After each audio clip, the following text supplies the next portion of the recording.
Top 10 reasons not to move to Canada. The Great White North gives you plenty of things to love, but put your bear spray away, at least until you're sure you can handle the top 10 reasons not to move to Canada. The first reason why you shouldn't move to Canada is probably the first thing that pops into your mind when you think about this state: the weather. Now, depending on where you're moving from, you may be more or less used to cold climate and distinct seasons.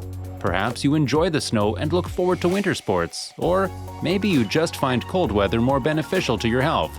But even if that's the case and you don't mind low temperatures, you may still find Canada to be just too much. It's nothing unusual to get to minus 40 degrees in cities like Vancouver and Winnipeg during the winter months, but it may come as a bigger surprise that it can also get incredibly hot during the summer months.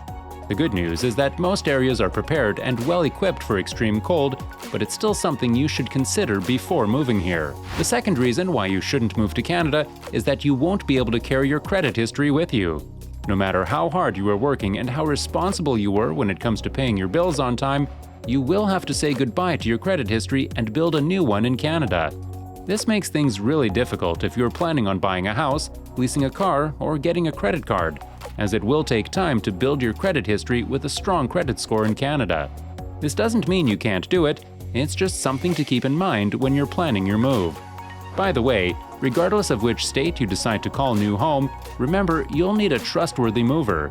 Moving to another state is a pretty complex job, so you'll definitely benefit from getting professionals to help you. If you're curious about how much it costs to move to Canada, go ahead and request a free moving quote from a Brooklyn-based Dumbo moving company. We'll leave details in the description box below so you can reach out by phone or email. Okay, now, let's move on to reason number 3 that will make you have second thoughts about moving to Canada, and that's the job market. That's not to say that you can't find a job in Canada, because you can. What we think by this is actually the ability to get a well-paid job and the same position you had in your country. While there's a chance of you working in the same industry, you'll probably have to be pretty patient until you climb the ladder and get to your previous position again. If you go for a job interview, you'll notice that competition is fierce and you'll find many overqualified people waiting to find a well-paid job.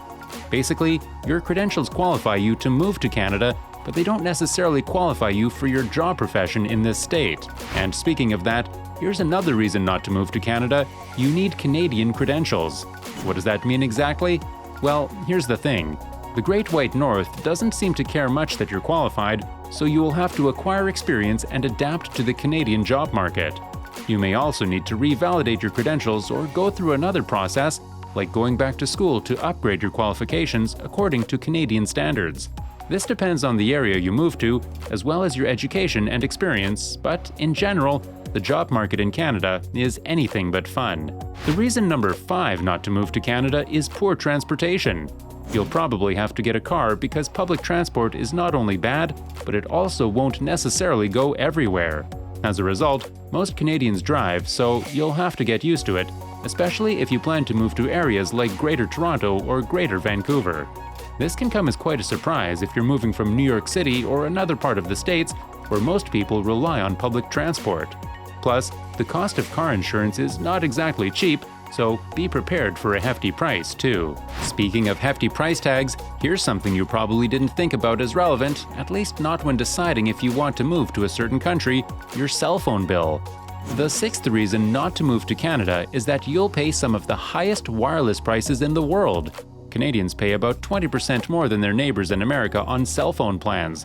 You may think the internet is super fast, at least, given the incredibly high data cost, but you'd be wrong, because Canada also has some serious issues with the quality of their Wi-Fi. Coming in at number 7 on our list of reasons not to move to Canada is that you'll miss your family and friends. You just can't argue with this one. Regardless of why you decide to move, you'll have to deal with being a long way away from most places. Unless, of course, you're moving from Seattle or Detroit, in which case you'll be able to visit more often. In all other cases, you'll have to work pretty hard on your schedule in order to fly out and see your family. Speaking of distance, here's another reason why you may reconsider moving to Canada: the large distance between cities. This is something even Canadians often complain about, but let's put things into perspective. For example, the largest close city to Vancouver is Calgary, and it's 660 miles away, meaning you'll drive about 12 hours to get from one city to another. So, the next time you want to see your friend who lives in the closest city, you may want to book your flight ticket way in advance. The next thing you should consider when moving to Canada is that housing costs are high, not only compared to the rest of the world, but also compared to the US. Now, there's been an increase in prices everywhere, but if you compare the average housing cost in the US in 2021, which is around $408,000, to an average price of a home in Canada in 2021, that has risen to nearly $750,000. You'll see just how ridiculously high prices are. The last reason why you may not want to move to Canada is healthcare. Now, you may be surprised that this is on our list since healthcare is free, but it's actually paid for through different taxes, and many things are not exactly free, such as prescription drugs, prescription glasses, dental care, or home care. It also varies per province, since each province manages healthcare differently.